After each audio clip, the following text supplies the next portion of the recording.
자, 오늘 설교는 동영상 하나로 시작을 해보려고 합니다. 우리 같이 동영상 잠깐 보고. 자, 잡았다 오지. 그렇죠. 네, 그렇죠. 양쪽 다가 자, 지금처럼 움직여야 됩니다. 그렇죠.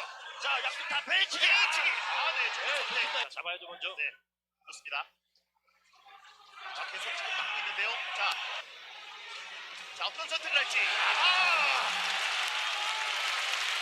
하지만 조광 선수 17년 만에 바로 이 체급에서 은메달을 획득합니다. 장성호 해설위원 이후에 17년의 시간을 건너서 대한민국이 일본 유도의 성지. 정말 강했습니다. 오늘 진짜 제가 여태까지 잡아본 상대 중에 가장 강했어요. 정말 빈틈이 없었고 그 몇 번의 찬스가 생겼을 때도 정말 방어를 기가 막히게 하더라고요. 그 부분에서 선수로서 인정을 했기 때문에 손을 들어주고 싶었습니다. 딸을 가진 아버지로서요, 요즘 이렇게 사이 삼을 남자들이 없다 이런 이야기 가끔씩 합니다. 조구함 선수인데요, 이번에 우여곡절 끝에 열렸던 작년 도쿄 올림픽의 유도 100kg 4강하고 결승전의 모습입니다. 조구함 선수는 2016년 리우 올림픽에 국가대표로 출전을 했고 금메달이 예상됐었는데 전방 십자인대가 파열되면서 아마 그 올림픽 전에 아마 부상이 있었던 것 같아요. 16강에서 허무하게 탈락하고 1년이 넘는 재활 훈련을 하고 재기를 한 겁니다. 그리고 이제 4강이었고요. 4강에서 붙은 그 선수가 세계 랭킹 2위입니다.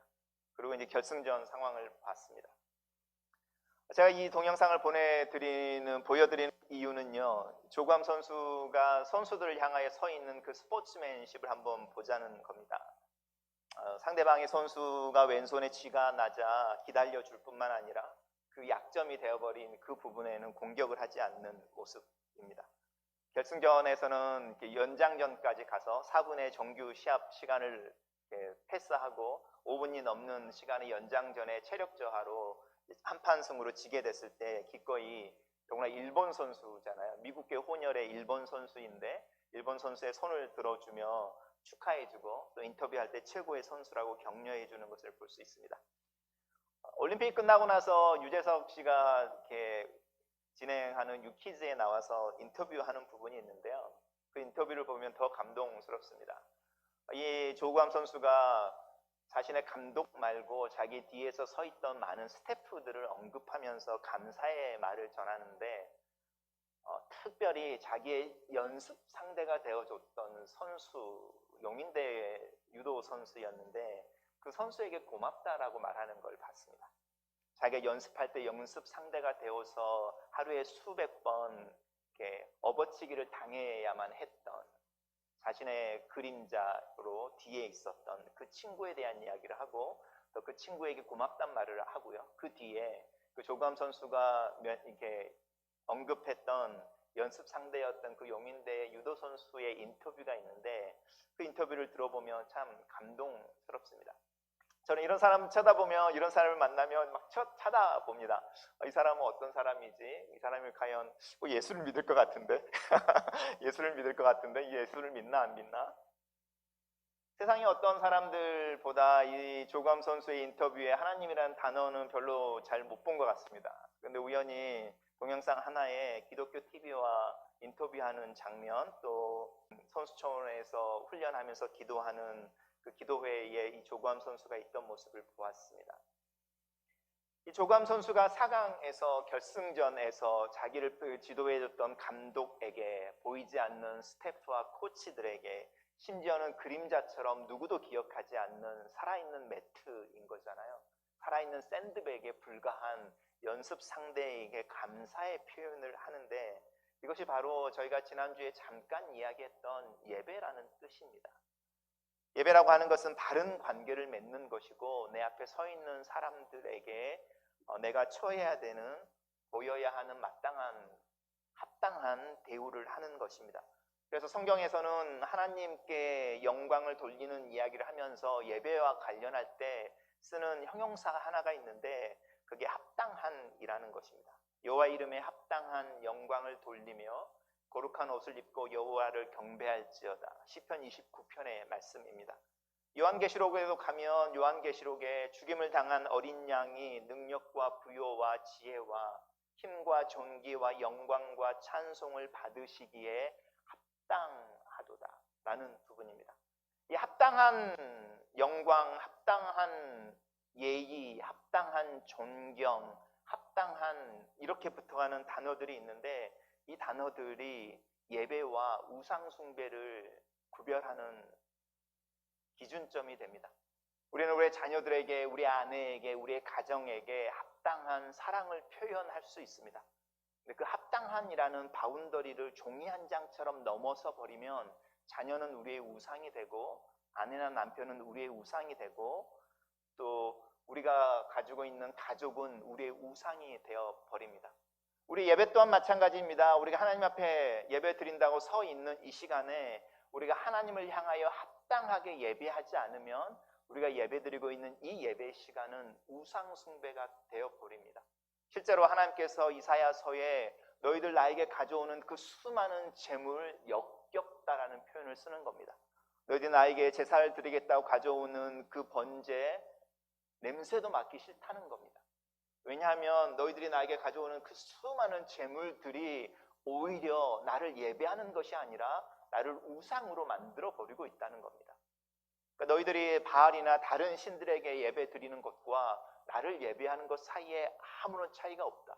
왜냐하면 너희들은 나를 내 이름에 합당하게 예배하지 않고 있기 때문에 라는 말입니다. 합당하다라는 말, 제자리에 선다라는 뜻입니다. 조구함 선수가 4강에서 상대 선수를 향하여 자신이 합당한 자리, 제자리에 서줍니다. 공명정대하게 스포츠맨십으로 결승전에서 패하고 난 후에 그가 합당하게 자기 자리에 서줍니다. 그러므로 그 결승전에 우승을 한 선수를 이렇게 지켜주고 내가 만나본 사람 중에 선수 중에 가장 강했다라는 이야기를 하는 겁니다. 우리 하나님 앞에 예배하기 위해서 서 있을 때 우리는 제자리에 설 줄 알아야 합니다. 그래야만 하나님을 합당하게 예배할 수 있습니다. 우리 지금 예배하기 위해서 앉아있는 우리들의 모습을 한번 살펴보십시오. 우리는 하나님 앞에 합당하게 제 자리에 지금 앉아서 예배를 하고 있는지, 우리의 마음은 하나님을 향하여 올바른 태도를 취하고 있는지, 또는 하나님이 영이셔서 우리의 마음과 우리의 생각과 우리의 전인을 보신 분이라면 우리는 그분 앞에 어떤 모습으로 서 있어야 합당한 예배를 하는지 고민해 봐야 합니다. 합당한 또 제자리라고 하는 부분들은 이것과 같습니다. 우리가 욕조에 머리카락이 떨어져 있거나 음식물에 머리카락이 떨어져 있으면 우리가 제일 먼저 하는 말이 더럽다라는 이야기입니다. 근데 정말로 더러운 머리카락은 떨어져 있는 머리카락이 아니고 우리 머리에 붙어 있는 머리카락인 거 아십니까?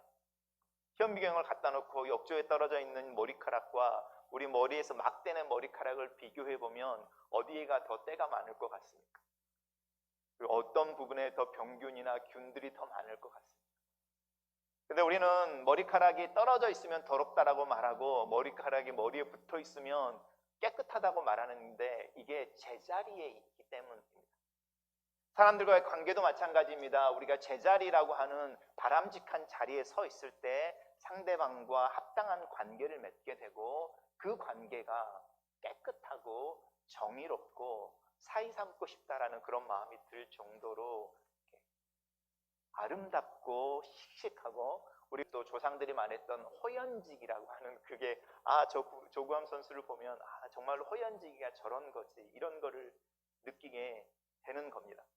그래서 이 제자리에 서 있다라는 단어가 안식한다라는 단어와 연관되어지고 안식일의 특징이 모든 만물들이 특별히 힘있고 권력이 있는 자들이 자신 마음대로 이렇게 사용하고 쓰고 일을 시킬 수 있는 사람들을 그리고 자기의 가축들을 쉬게 함으로 힘 있는 자가 자기를 절제하고 연약한 자들이 쉼을 얻음으로 각각이 제 자리에 서 있는 앉아있는 안식일의 꿈을 꾸는 겁니다. 그리고 이 제자리를 생각해 보시면 성경에서 이야기하고 있는 이 안식의 비유가 하나 더 확장되어지는데 돌들을 모아오라는 겁니다. 자연석, 삐뚤빠뚤하고 모나 있고 둥글지 않은 그런 자연석들을 놓고 벽을 쌓거나 탑을 쌓으려고 할 때 한번 시도해 보신 적 있으십니까? 그럴 때 돌 하나를 들면 고민하는 게 바로 울리지 않고 그 돌이 어느 위치에 있어야 균형을 맞추고 그 다음에 또 다른 돌을 얹을 수 있는지 제자리를 그 합당한 자리를 찾으려고 고민하잖아요. 그런 고민의 모습이 신앙의 모습이고, 그렇게 해서 제자리에 뭔가를 놓을 때 우리는 안식, 샬롬, 평화 이런 단어를 쓰고 있습니다. 우리가 지금 1월부터 계속적으로 이야기하고 있는 이야기, 오늘 결론처럼 이야기하려고 하는 부분이 여기에 있습니다. 하나님 우리를 선택하셨습니다. 우리를 거룩하게 하셨습니다. 은행에 있는 수많은 숫자로 되어져 있는 돈들 중에 인출하셔서 캐시로 당신 손에 들고 계십니다. 그리고 이 돈을 쓰고 싶어 하십니다. 그리고 그것을 흐뭇하게 보고 계시는 거죠. 왜냐하면 당신이 계획했던 그 계획을 이루어내는 것을 상상하시니 즐거운 것입니다.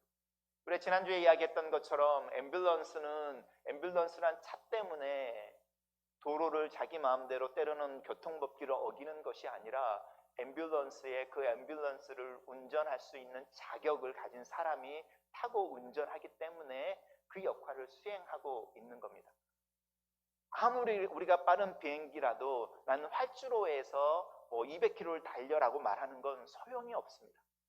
왜냐하면 비행기는 활주로를 얼마나 빨리 달리느냐를 자랑하는 것이 아니고, 비행기는 하늘을 날아야 하는 존재이기 때문에 그렇습니다.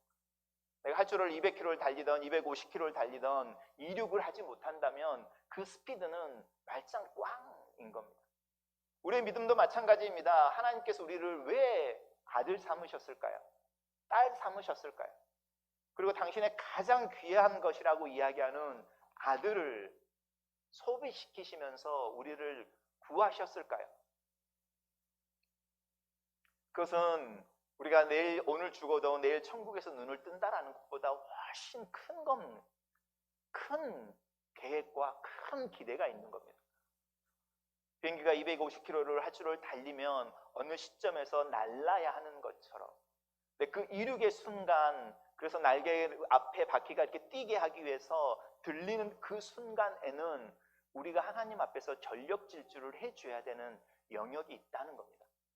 그래서 우리의 신앙이 믿는 것과 그 믿음을 살아내는 것, 예수를 그리스도로 고백하고 주님으로 고백하는 것과, 그래서 그 주님 안에서 예수를 주로 살아내는 것은 연결되어지는 겁니다. 우리가 아이를 낳아서 품에 안고 있는 것과 그 아이가 사람 노릇을 하도록 키우는 것은 연결되어져 있으면서 다른 차원의 문제인 것처럼, 우리가 예수를 그리스도라 고백하고 내가 오늘 죽어도 내일 천국에서 눈을 뜰 수 있습니다라는 믿음의 고백과 그 고백을 살아내는 것은 또 다른 차원의 문제라는 겁니다. 제가 여러분들에게 계속 이야기하는 부분입니다. 고백의 문제, 그 고백을 살아내야 합니다. 활주로를 달리는 비행기라면 이륙을 하고 하늘 높이 날아야 합니다. 우리가 예수를 그리스도 주님이라고 고백한다면 그 주님의 주권이 우리의 삶에서 나타나야 합니다.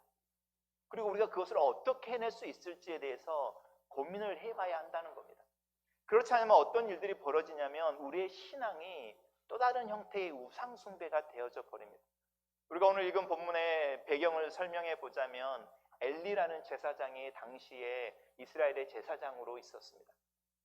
그 당시에 블레셋과 전쟁이 있어서 이스라엘 사람들이 블레셋 사람들과 전쟁에 나가는데 첫 번째 전투에 지게 되는 거죠.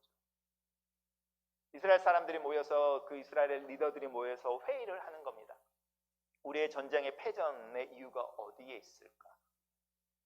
의견이 모아지는데 하나님의 약속의 법궤라고 하는 언약궤가 우리의 전쟁에 나갈 때 함께 있지 않아서라는 겁니다. 우리가 잘 아는 것처럼 그 언약궤 안에는 하나님이 손으로 직접 쓰어 주셨던, 모세에게 주셨던 십계명이라는 돌판이 들어 있었고, 하나님께서 이스라엘 백성들을 먹이셨던 광야의 만나가 들어 있었고, 또 아론의 쌍난 지팡이가 들어 있었다고 우리가 성경에서 말하고 있는 그 상자를 의미하는 겁니다. 그리고 그 상자는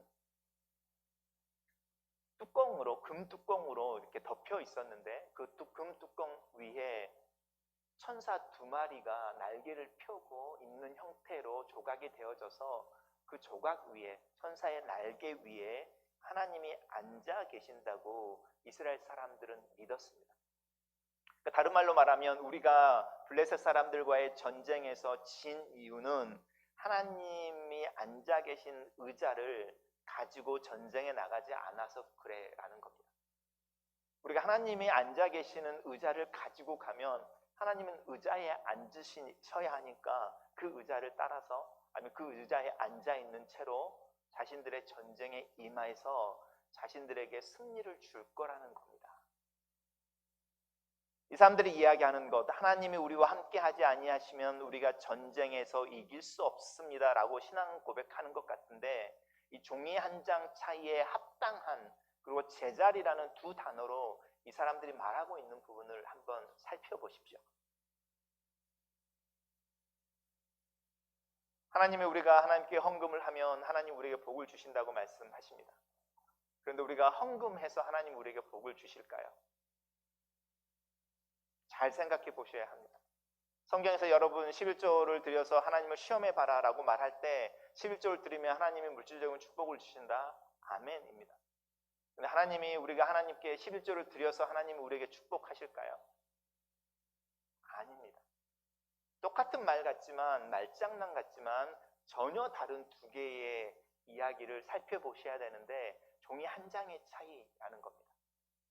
우리는 자꾸 세상 생활을 하면서 이렇게 수평으로 나누려고 하는 경향이 있습니다. 예배, 믿음, 교회, 기도, 성경 읽기는 되게 좋은 거고요.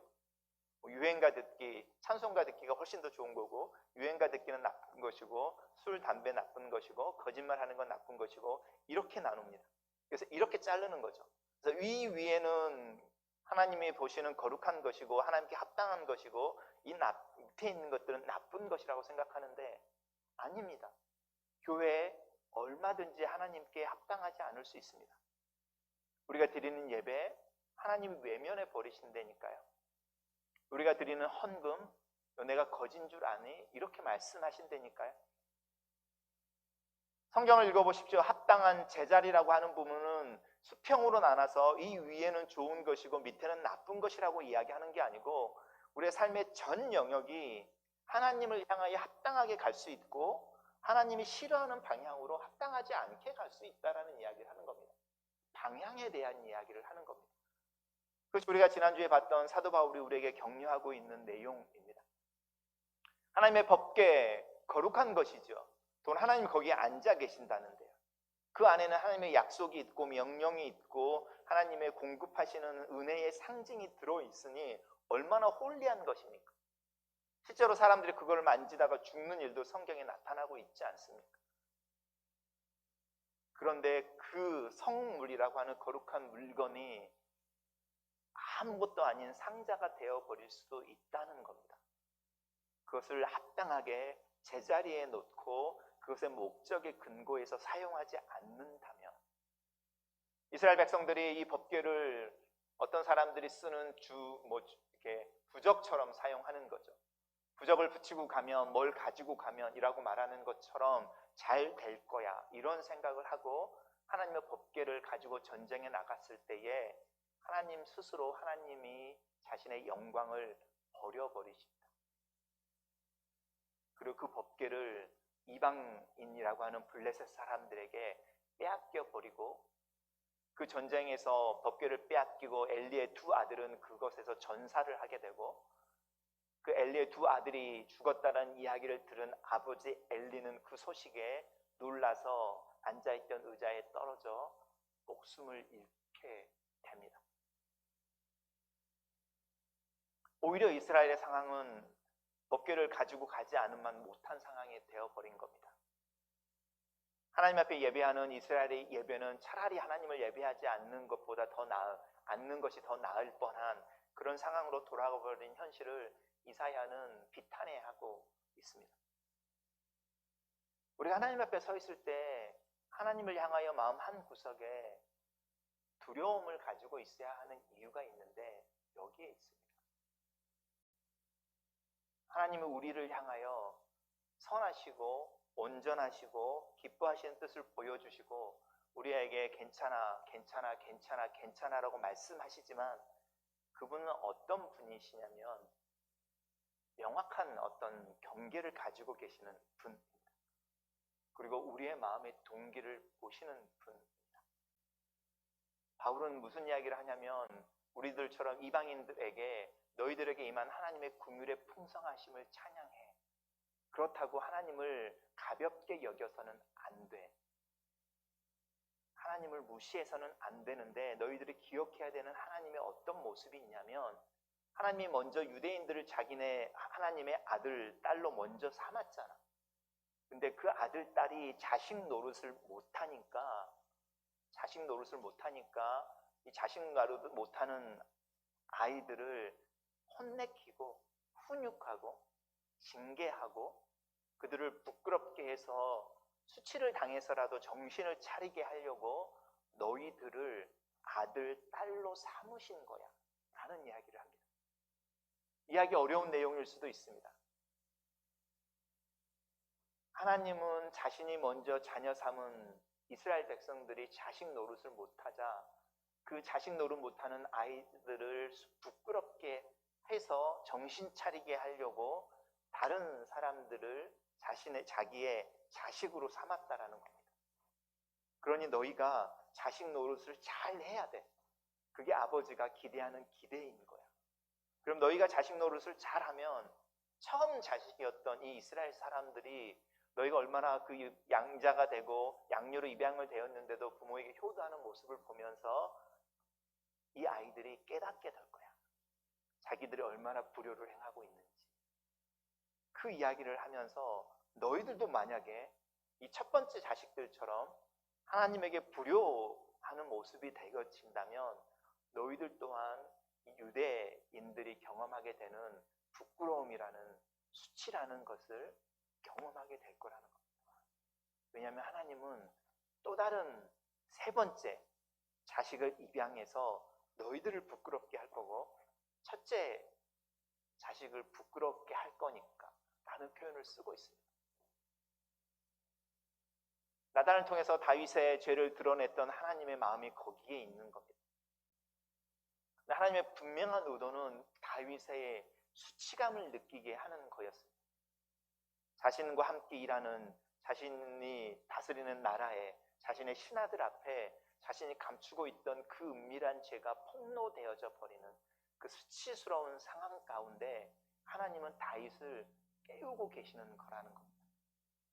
우리가 합당한 제자리라고 하는 부분을 찾는 일에 실패하게 될 때 하나님이 우리를 징계하시는 것에 대한 이야기를 분명하게 성경은 하고 있습니다. 사랑하는 아버지가 자식을 훈계하고 징계하는 것처럼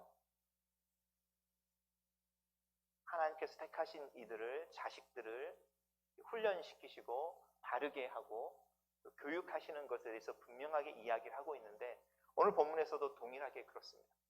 그래서 오히려 이스라엘의 상황이 나빠져 버리고 이방인들이 이스라엘의 자랑이었던 하나님의 임재의 상징인 그 법궤를 빼앗겨 버리게 되고 수많은 사람들이 그날 죽음을 당하게 되는 일이 있었습니다. 그 이유는 거룩한 물건이라는 것에 있는 것이 아니라 그 물건이 합당하게 제자리에 있어야 하는데 이스라엘 백성들이 그것을 자기네 욕심을 따라서 사용하는 중에 그 법궤가 무속인들이 사용하는 부적 이상 이하도 아닌 물건으로 전락해 버리는 겁니다. 우리의 신앙 또한 경계하면서 지켜봐야 합니다.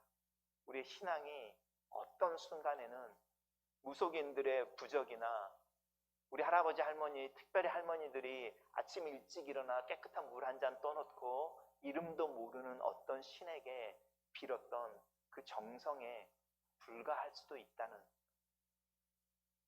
그 위험성이 우리에게 있다는 점입니다. 근데 그렇게 법궤를 빼앗겨 버리고 났을 때에 블레셋 사람들이 그 법궤를 빼앗아다가 자신들의 신 다곤이라고 하는 신의 신전에 전리품으로 헌물을 하게 됩니다. 그리고 나서 잠을 자고 일어나는데 다곤 신상의 목이 떨어져 있는 거죠. 그리고 다곤 신상이 이렇게 부서져 버리는 겁니다. 그리고 블레셋 사람들 안에 역병이 돌기 시작하고 블레셋 사람들의 지도자들이 왜 우리에게 이런 일들이 일어났는지를 이제 이유를 찾기 위해 질문하는 게 오늘 본문의 시작입니다. 하나님께서 스스로 자기의 영광을 회복시켜 나가시는 겁니다. 자기의 자녀들을 정신 차리게 하기 위해서 당신이 그 수모를 감당하셨고 당신의 영광을 합당한 영광과 예배의 기회를 스스로 회복해 나가시는데 그것이 바로 다곤 신상이라고 하는 블레셋 사람들의 신을 부끄럽게 만드는 것과 블레셋 사람들에게 역병과 전염병이 도는 중에 그 이유가 어디 있는지 그 원인이 무엇인지를 찾게 하는 겁니다. 그래서 오늘 본문 속에 나오는 지혜를 주는 자들은 종교적인 사람들인데 그들이 비록 하나님을 섬기는 사람들은 아니었지만 하나님에 대해서 알고 있고 하나님이 이스라엘을 위해 애굽에서 어떤 일들을 행했는지를 알고 있어서 조언을 주는 겁니다. 너희들이 당한 그 재앙, 우리 신들의 재앙, 하나님이 우리에게 주시는 거야. 우리가 이 법궤를 하나님에게 돌려드리고 제자리에 합당하게 있도록 이렇게 보내줘야 된다는 겁니다. 그리고 우리가 교만하게 하나님의 물건을 마음대로 가져와서 우리 마음대로 했던 것에 대해서 회개를 해야 된다는 겁니다. 이런 이야기가 교회 밖에서 나오게 되면 교회 사람들은 부끄러운 겁니다. 오늘 한국 교회나 우리의 기독교를 한번 생각해 보십시오. 세상 사람들이 훨씬 더 기독교인처럼 살아갑니다. 사랑을 이야기하고 용서를 이야기하고 환경을 이야기하고 정의를 이야기하고 가난한 사람들에게 자신들의 물건을 나눠줄 줄 알고 술 한 잔일지라도 술 한 잔으로 서로의 마음을 이해하고 예수를 믿지 않는 사람들이 만들어내는 공동체를 한번 살펴보십시오. 그들이 얼마나 더 잘 사는지 물건을 통용하고 아이들을 함께 키우고 저녁이면 공동 식사를 하고 훨씬 더 많은 교회 밖에 있는 사람들이 교회 다니는 사람들을 부끄럽게 하고 있고 밖에 있는 공동체와 기관들이 기독교의 이름으로 이루어져 있는 단체나 교회를 부끄럽게 하는지 똑같은 상황인 겁니다. 우리가 다만 그 부끄러움을 느끼지 못하는 거죠. 근데 오늘 본문 속에서 하나님의 영광이 회복되어지는데 이 블레셋 사람들이 꾀를 내는 이 꾀를 한번 보십시오. 그걸 사실은 나누고 싶었습니다. 첫 번째가 암소 2마리를 택하는 겁니다. 그런데 이 암소 2마리를 택하는 조건이 2가지인데 첫째가 젖을 떼지 않은 송아지가 있는 겁니다. 두 번째는 멍에를 한 번도 메어보지 않았다는 겁니다. 우리랑 굉장히 유사하지 않습니까? 우리에게 다 젖을 떼지 않은 송아지 같은 것이 있습니다. 이게 존재일 수도 있고요. 우리로 하여금 먼 길을 가지 못하게 우리의 발목을 붙잡는 것이 있습니다. 오늘 본문 속에서 이 이 암소 2마리가 벳세메스라는 곳으로 갈 때 울면서 갔다고 말합니다. 우리로 하여금 믿음을 지키고 하나님의 영광, 신앙, 헌신, 훈련 이런 이야기를 할 때 우리로 하여금 그 일들을 하지 못하게 만드는 것들이 있습니다. 우리는 그것을 시간이 없습니다. 바쁩니다. 또 내가 먼저 해야 될 일들이 있습니다. 이렇게 말하지만 그렇게 말하는 것들을 잘 지켜보십시오. 우리에게 젖을 떼지 않은 송아지 같은 것들입니다. 때로는 두려움일 수도 있고요. 아니면 우리의 자녀일 수도 있고요. 우리가 생각하는 아직은 이너프한 재물을 가지고 있지 않다는 것일 수도 있고요. 아니면 내가 오타와에 뿌리를 아직 내리고 있지 못해라는 것일 수도 있고요. 어떤 말들로 핑계를 댈 수 있고 말을 할 수 있지만 사실은 젖을 떼지 않은 송아지 같은 존재들이 있는 겁니다. 송아지가 우리의 마음속에 있어서 우리로 하여금 저기 벳세메스라는 곳까지 이르러서 하나님의 영광이 다시 회복되어지고 이 법궤라는 것이 우리가 믿는 것이 우리의 신앙이 원래 자리에 합당하게 서서 하나님을 예배하는 올바른 제자리에 서야 하는데 그것을 방해하는 것이 있다는 겁니다. 두 번째는요. 소가 2마리를 선택하는데 암소 1마리가 아니고 2마리를 선택하는 의도가 있습니다. 그리고 멍에를 처음 매보는 멍에를 매는 거죠. 암소 2마리 둘 다 수레를 끌어본 경험이 없다는 겁니다. 멍에를 메고 함께 수레를 끈다는 이야기는 삼각 2인 경기를 한다는 뜻입니다. 우리가 부부로 관계가 있을 때 사실은 이렇습니다. 뭐 돌싱 이런 이야기를 하고 돌싱들이 다시 재혼을 하면 더 잘 살 것처럼 이야기하지만 우리 인생이라는 걸 2번 살아본 사람은 없습니다. 나도 처음 살아보는 삶, 처음 가는 길을 나랑 상관없이 20년, 30년을 살아온 어떤 사람과 멍해를 동시에 매는 겁니다. 말도 안 통하는데, 가치관도 다른데, 살아온 배경도 다르고, 문화도 다르고, 어쩌면 사투리를 많이 써서 보캐블러리까지 다를 수 있는데, 둘이 2인 삼각경기를 하라는 겁니다. 그 불편함을 우리의 삶에서 사실 경험하고 있지 않습니까? 젖을떼지 않은 송아지가 있는 암소 2마리, 그리고 그 암소 2마리 멍에 어깨 위에 처음 매는 멍에를 맨 다음에 그 암소 2마리의 고삐를 들고 끄는 사람이 없이 베세메스라는 저곳까지 가게 엉덩이를 때려 넣는 겁니다. 우리들의 모습을 한번 살펴보십시오. 21세기를 살고 있는 우리들, 사실은 이 2 암소와 같지 않습니까? 우리 부부들의 부부 생활의 모습도 사실은 2마리의 암소와 같고요. 우리가 이루고 있는 교회의 모습도 사실은 이 2마리의 암소와 같습니다. 그래서 우리로 하여금 울게 하고 뒤를 돌아보게 하고 빨리 가지 못하게 합니다. 더구나 송아지가 우리 옆에서 걷는 것이 아니라 그 송아지를 떼내서 집에다 두는 겁니다. 모성을 가지고 있는 존재라면 젖을 떼지 않는 새끼를 버리고 갈 수가 없는 겁니다. 우리가 믿음이 없다면 하나님 앞에 서서 하나님을 예배한다, 하나님 앞에 합당한 삶을 살기 위해 헌신한다, 훈련한다, 하나님의 말씀을 배운다, 쉬운 일이 아니라는 겁니다. 더군다나 우리는 그런 일들을 해본 적이 없습니다. 우리가 그리스도인처럼 그리스도인으로서 살아본 경험들이 얼마나 있습니까? 우리 하나님 앞에서 깊이 묵상하고 또 내 자신이 누군가를 사랑하기 위해 내 자신을 내어준 경험이 사실은 있습니까? 사도 바울은 너희가 네 몸을 불사르게 내어줄지라도, 천사의 방언을 할지라도, 산을 옮기는 믿음이 있을지라도, 너희 모든 것을 내어줄지라도 사랑이 없으면, 이렇게 말하지만 우리는 그 사랑이 없으면이라는 말 하기 전에 나는 내 몸을 불사르도록 내어준 적이 없습니다.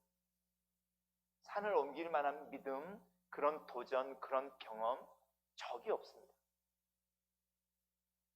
우리가 서 있는 도전이라고 하는 부분은요, 한 번도 본 적이 없는, 모델도 없는데 누구도 걸어가지 않은 눈이 막 내린 하얗게 덮인 그 들판을 길이 어딘지 좌우도 분간할 수 없는데 가라고 하나님이 나를 저기 등으로 이렇게 등 떠밀려서 내보낸 듯한 느낌을 사실은 받는 겁니다.